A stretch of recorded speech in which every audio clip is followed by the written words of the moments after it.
Kita bicara masalah hati, yang kita sudah tahu hadis Nabi SAW yang berbunyi, di dalam jasad seseorang manusia ada gumpalan darah. Kalau dia baik, maka akan baik semuanya, dia seperti rajanya. Dan kalau dia buruk, maka akan buruk semuanya. Itulah hati seseorang. Ulama membahas panjang lebar hadis ini, bahwasanya yang dimaksud dengan hadis ini adalah bagaimana hati yang diisi dengan dosa itu akan merusak seluruh anggota badannya, seluruh anggota badannya. Jadi kalau misal ada satu saja penyakit hati, apa saja sifatnya, baik itu riya kah, iri dan dengki kah, apa saja, maka dipastikan itu akan merusak anggota tubuh dia. Artinya dari sisi penampilannya pun akan terganggu. Mukanya, paras wajahnya akan berubah. Orang yang biasa iri dan dengki, wajahnya beda dengan orang yang hatinya nggak ada penyakit iri dan dengki. Beda. Memang ada cahaya-cahaya keimanan di situ di wajahnya. Tentu ini bahasanya besar kalau saya ingin bahas juga hubungkan dengan masalah ibadah. Tapi kita cukupkan dengan masalah penyakit hati yang memang dari penyebab anggota tubuh seseorang selalu terjerumus dalam dosa. Efek besar sekali terhadap hati yang diisi dengan kemaksiatan itu akan berpengaruh kepada fisik dia, dari rambut sampai ke kaki. Subhanallah, pada saat ulama hadis dengan pekahnya menjelaskan kenapa Nabi SAW pada saat meninggal, mohon maaf ini kalau teman-teman yang punya uban, gitu kan? Tapi kita bicara tentang Nabi SAW. Nabi SAW waktu meninggal tidak memiliki uban kecuali 3 lembar. Umurnya 63 tahun. Ini mungkin kalau orang cuma baca sepintas, oh Nabi SAW memang tidak ada ubannya, tidak ada sesuatu yang penting bagi dia kalau dia tidak kaji lebih dalam. Tapi kalau kita kaji lebih dalam sebagaimana sebagian ulama hadis, mereka mengatakan apa sebabnya Nabi SAW tidak memiliki uban kecuali 3 lembar di umur 63 tahun. Sementara banyak manusia umur 30 tahun, 40 tahun sudah ubanan. Dan secara ilmiah terbukti uban itu datang karena banyaknya beban pikiran. Kalau tidak, maka ada kesalahan teknis dari penggunaan zat-zat ilmiah di rambutnya. Itu mungkin. Jadi kalau kayak sekarang gonta-ganti sampo mungkin atau apa saja itu juga bisa jadi pemicu. Tapi umumnya orang yang selalu beban pikirannya banyak, apalagi kalau berhubungan dengan penyakit hatinya, iri dan dengki, selalu hasut dengan orang, kok bisa ya dia dapat jabatan, kok bisa ya dia punya mobil, kok bisa ya dia punya istri seperti itu, suami seperti itu ubannya luar biasa tuh. Mohon maaf kalau yang punya uban ya, saya bukan menyinggung, tapi ini sebuah penelitian ilmiah. Kenapa Nabi SAW seperti itu keadaannya, gitu kan? Ternyata ada penelitian yang dihubungkan dengan teknologi sekarang, itu berhubungan sekali. Nabi SAW dikatakan dalam hadis Bukhari oleh Aisyah radhiyallahu anha, Nabi SAW tidak pernah marah kecuali hukum Allah dilanggar. Kalau yang berhubungan dengan urusan dunia, nggak pernah beliau marah. Lebih banyak memaafkan. Sampai ada seorang sahabat datang mengatakannya, Rasulullah, saya punya kebun nih, pegawai saya banyak, sering buat salah. Yang kurma disortir salah sortirannya, yang diturunkan tunda waktunya, mestinya harus panen sekian banyak, ditunda besok dan seterusnya, banyak masalah. Berapa kali kami harus maafkan pegawai kami? Apa jawaban Nabi SAW? Maafkan mereka walaupun sampai 70 kali. Bukan keluarkan, pecat. Nabi SAW lebih lari kepada masalah memaafkan. Ternyata orang kalau lebih mendahulukan untuk sudahlah maafin, ya sudah ikhlaskan, semua berhubungan dengan masalah hatinya ini, itu berpengaruh kepada organ tubuh semuanya. Subhanallah, ketegangannya gitu kan, stres, semuanya itu akan hilang karena dia pelongkan. Dan saya sudah bilang ikhwah dan akhwat rahiman rahimakumullah, dalam agama kita kalau ada seseorang berbuat jahat dengan kita, jangan balas kejahatan dengan kejahatan. Nggak boleh orang gunjing kita balas dengan gunjing. Dia dosa, kita dosa, dia dihukum, kita dihukum. Sementara saya sudah bahasakan sering di pertemuan kita, dosa itu pasti punya efek jera yang besar.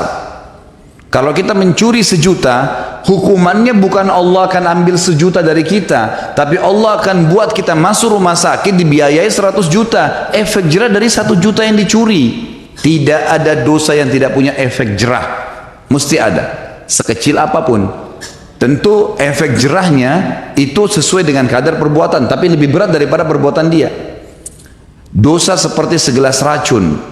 1 gelas racun ini sebenarnya secara medis bisa diobati dengan susu, karena susu minuman yang steril bisa mengobati racun yang masuk dalam tubuh. Tapi pertanyaannya, apakah 1 gelas racun bisa diobati dengan 1 gelas susu? Jawabannya tidak mungkin. Mungkin membutuhkan sampai 1000 gelas susu. Artinya efek jerahnya besar. Efek jerahnya besar. Maka kata kunci dalam hati seseorang. Makanya kata para ulama, bisikan syaitan agar seseorang terjerumus dalam dosa dimulai dalam hatinya. Selalu hati yang terbisik, bukan di kuping kita, bukan di luar, di dalam hati. Tuh lihat tuh begitu tuh coba aja, tuh nggak apa-apa. Dalam hati bisikannya. Dan kalau kita tahan juga dalam hati, maka tidak akan ada masalah. Jadi hati ini memang betul-betul raja ini, kata para ulama. Nabi SAW pernah kedatangan seorang laki-laki dalam hadis Bukhari, ya Rasulullah, wasiatkan saya. Nabi SAW tahu orang ini emosional. Kata Nabi, jangan kamu marah. Marah itu penyakit hati loh ya, di hati. Tapi dia teraplikasikan nanti dengan gerakan tangan, ekspresi wajah. Tapi dia dari hati tuh. Nabi SAW ingatkan, jangan kau marah, hatimu tidak boleh. Apalagi ya Rasulullah, jangan kamu marah. Apalagi ya Rasulullah, jangan kamu marah. Nabi SAW, kata para ulama hadis, seringkali memberikan nasihat sahabat sesuai dengan keadaan yang sedang dihadapi oleh orang itu. Jadi makanya kita pun sebagai umat Nabi SAW tidak mengambil hukum spontan dari sebuah hadis, karena itu per kasus di zaman Nabi SAW, gitu kan? Jadi bisa saja sahabat ini pernah seperti ada sahabat yang datang mengatakan, ya Rasulullah, anak muda nih, dalam hadis Bukhari juga, saya siap tinggalkan semua dosa, semua yang Allah larang saya tinggalkan, semua yang Anda larang saya tinggalkan, kecuali satu, izinkan saya berzina. Ini kasus lain lagi. Kata Nabi SAW, apa kau ridha kalau ibumu dizinai?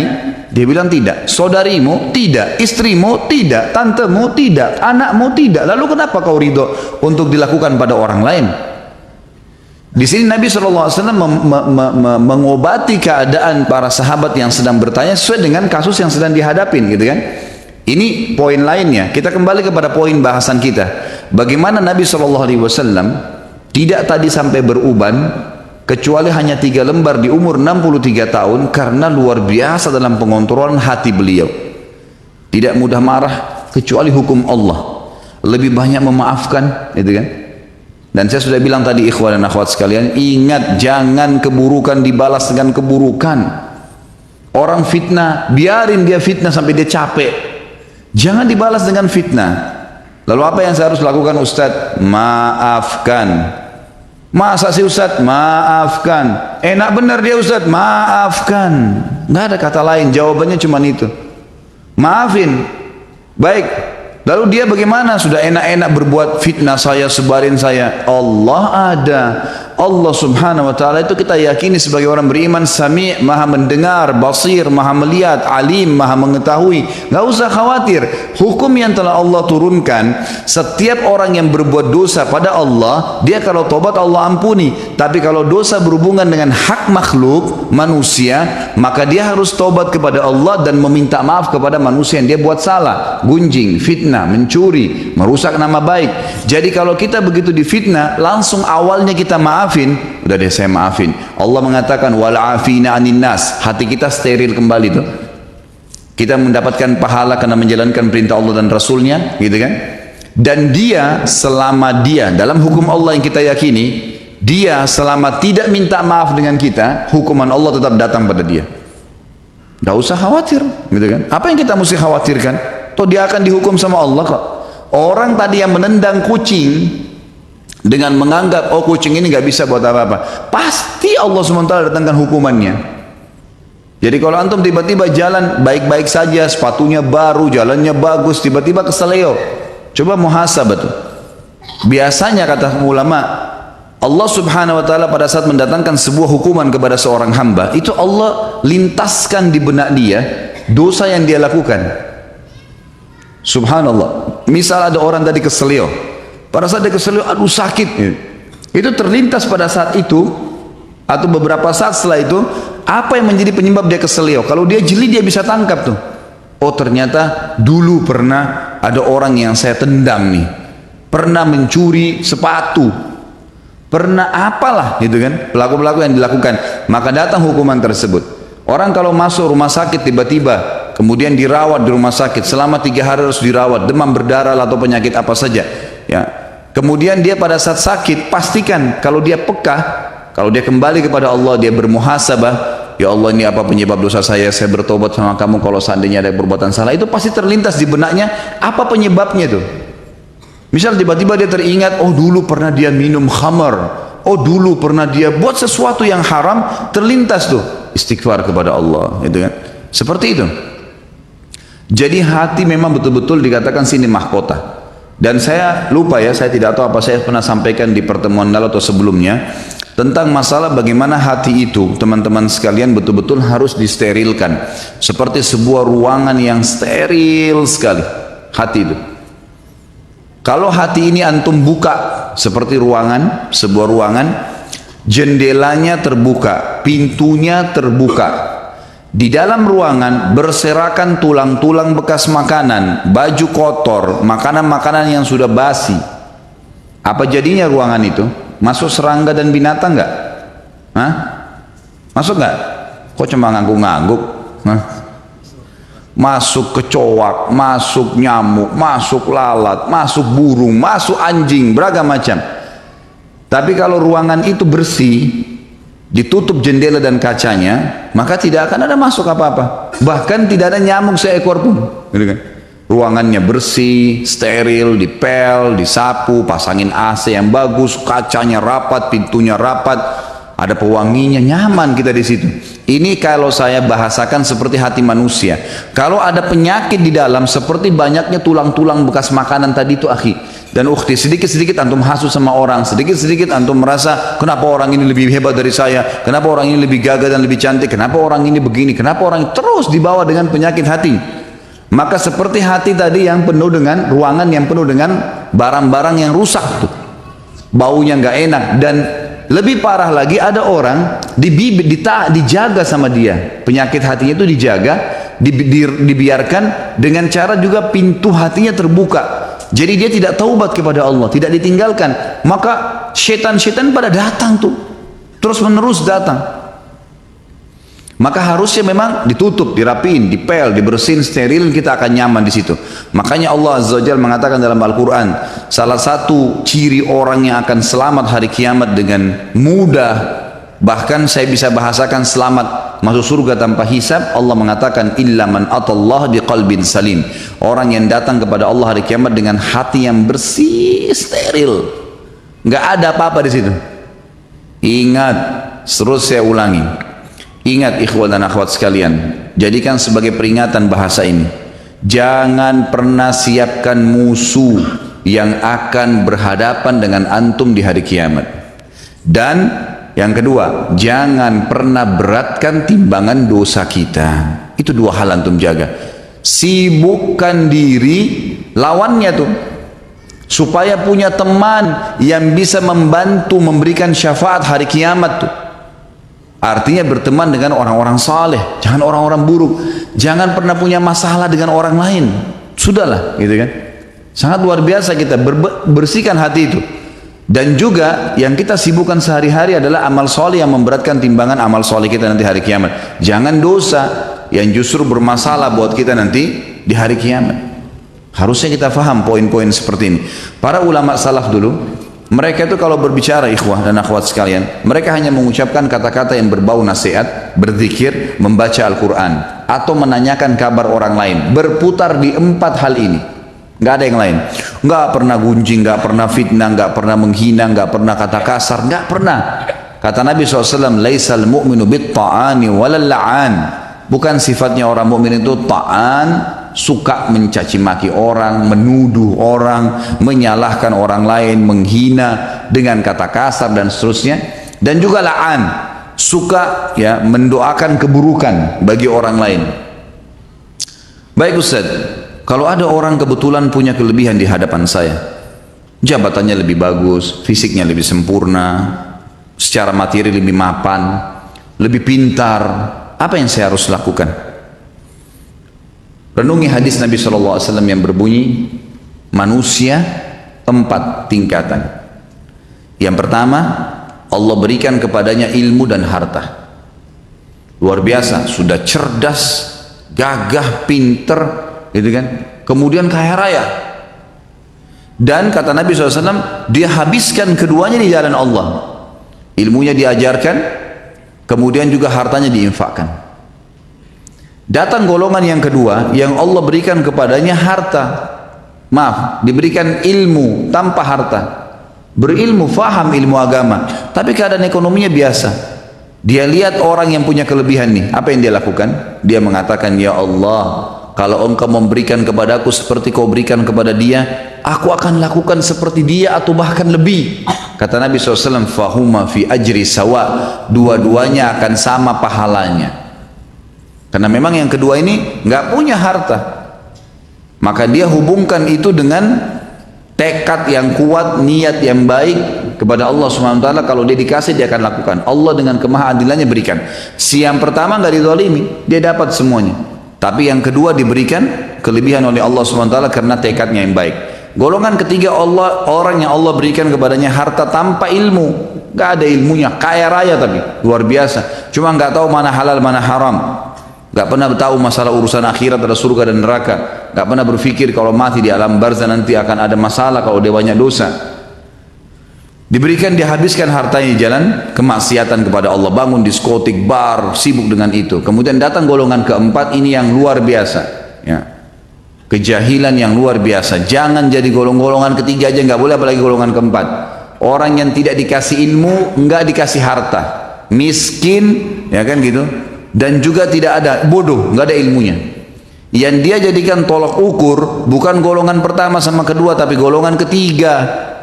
Orang kaya raya yang bangun hotel sana sini banyak kemaksiatannya, diskotik dan seterusnya. Orang-orang yang banyak tiap hari bermaksiat kepada Allah SWT, lalu dia bilang, kalau saya punya harta seperti dia, saya akan buat yang sama. Maka kata Nabi SAW, fahuma fi wazri sawa. Ini orang ini sama-sama dosanya. Rugi nggak kira-kira? Udah miskin di pinggir jalan, rumahnya sudah gubuk, nggak ada ilmunya, bodoh. Kemudian di sebelah gubuknya ada orang bangun hotel atau diskotik, keluar pakai mobil Mercy, tiap hari mabuk, berzina, gonta-ganti pasangan. Lalu dia bilang, coba saya kaya seperti dia, saya akan buat sama. Lalu kita yang di gubuk itu sudah susah hidupnya, dikasih dosa yang sama dengan dia, kita nggak lakukan, padahal tekadnya maunya seperti itu. Maka ini kata Nabi SAW, fahuma fi wazri sawa, ini sama dosanya. Jadi selalu jadi tolok ukur orang yang berprestasi dan baik. Allah berikan kebaikan-kebaikan padanya, lalu dia habiskan di jalan Allah. Yang kedua yang kita harus lakukan, berdoa kepada Allah Subhanahu. Tadi bertekad ya, yang pertama. Yang kedua kita berdoa. Saya bilang begini, ikhwan dan akhwat sekalian, kalau ada orang yang Allah berikan kelebihan, apapun kelebihan yang kita tahu itu, ilmu kah, materi kah, ya, kelebihan fisik lah, apa saja. Maka saya bilang, misal ada teman saya Ustadz ganteng, ada teman saya cantik, ada teman saya pintar, ada teman saya kaya. Apa yang saya harus lakukan? Bertekad melakukan perbuatan seperti apa yang dia lakukan kalau positif di jalan Allah. Dia bersedekah, kita juga bertekad seperti itu. Dia lakukan apa saja, memang kita tidak punya kemampuan untuk melakukannya, maka kita tekadkan untuk itu, diniatkan dan dilakukan. Kalau betul-betul tekad ya, niat yang diikuti dengan tekad. Jadi kalau betul-betul ada harta, memang dia akan keluarkan. Yang kedua, mendoakan dia. Ini yang jadi saksi bahasan nih, memperbaiki hati kita. Mendoakan dia agar Allah tambahkan kelebihan itu. Ada orang gagah dan cantik, semoga ya Allah engkau berikan dia lebih baik daripada itu. Dan lebih kaya, ya Allah berkahi rezekinya. Kalau dia sudah pintar, ya Allah berikan kepintaran tambahan. Loh kok bisa Ustaz? Dia udah kaya kok, dia udah gagah, dia udah cantik, dia udah pintar, ngapain saya doakan lagi? Dengarkan hadis Nabi SAW, hadis sahih riwayat Imam Muslim. Kata Nabi SAW, siapapun mendoakan saudaranya Muslim, maka di atas kepalanya malaikat berkata, walaka mithluhu, walaka mithluhu. Kau akan dapat sama, kau akan dapat sama. Artinya kita bilang, ya Allah berikan dia kekayaan. Sebenarnya kita sedang mendoakan diri kita sendiri. Dan doa ini diaminkan oleh malaikat yang langsung berhubungan dengan Allah Azza wa Jalla. Artinya, kita kalau lihat orang kaya, ya Allah berkahi ya Allah. Kita sedang minta diberikan kekayaan, tambahkan kekayaan dia. Kita minta tuh. Dan juga kata para ulama, dengan doa ini, kalau Allah ijabah, maka selama mulai detik itu, selama dia diberkahi hartanya lebih banyak, semenjak itu semua pengeluaran dia yang berbau pahala kita panen pahalanya, karena kita mendoakan. Jadi ada keterlibatan pahala ke dia, ada doa untuk kita pribadi. Itu kan luar biasa itu. Dan ini semua ujung-ujungnya sebenarnya untuk mensterilkan hati seseorang. Ya kan? Otomatis kita jadi tidak hasut sama orang. Oh ternyata dia punya kelebihan, ya Allah sudah kasih. Ya Allah berikan saya seperti dia, atau berkahi dia. Gitu kan? Nggak masalah.